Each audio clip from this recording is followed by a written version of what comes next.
கல்வியை காவு வாங்க துடிக்கும் எடப்பாடி பழனிசாமி மோடி அவர்களை பாச திட்டத்தை தமிழ்நாட்டில் நுழையவிட மாட்டோம் என்று கழக மாணவர் அணி இந்த ஆர்ப்பாட்டத்தை நடத்துகிறது.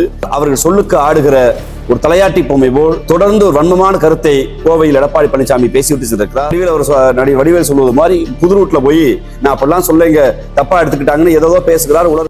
பல்வேறு கல்வி நிலையங்களை ஆரம்பித்து கல்வி கொடுத்தால் அந்த கல்வி நிறுவனங்களில் சதி நடக்கிறது.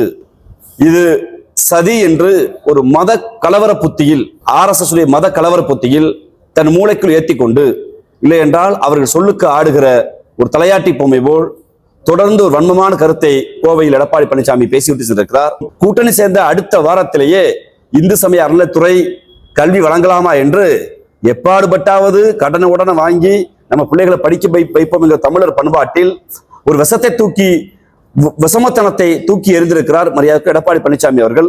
கல்வியை காவு வாங்க துடிக்கும் எடப்பாடி பழனிசாமி மோடி அவர்களை பாச திட்டத்தை தமிழ்நாட்டில் நுழையவிட மாட்டோம் என்று கழக மாணவர் அணி இந்த ஆர்ப்பாட்டத்தை நடத்துகிறது. அவருக்கு எதிராக இந்த மாபெரும் ஆர்ப்பாட்டத்தை நாங்கள் முன்னெடுக்கவிருக்கிறோம்.